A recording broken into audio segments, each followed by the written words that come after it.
మిత్రులతో వెన్న దొంగలించడానికి ఒక గోపిక వాళ్ళ ఇంటికి వెళ్ళాడు.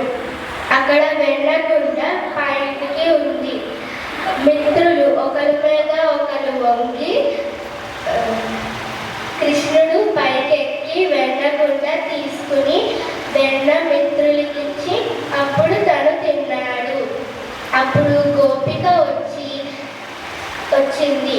కృష్ణుడు కుండలో వెన్న ఉందా అని వెతుకుతున్నాడు.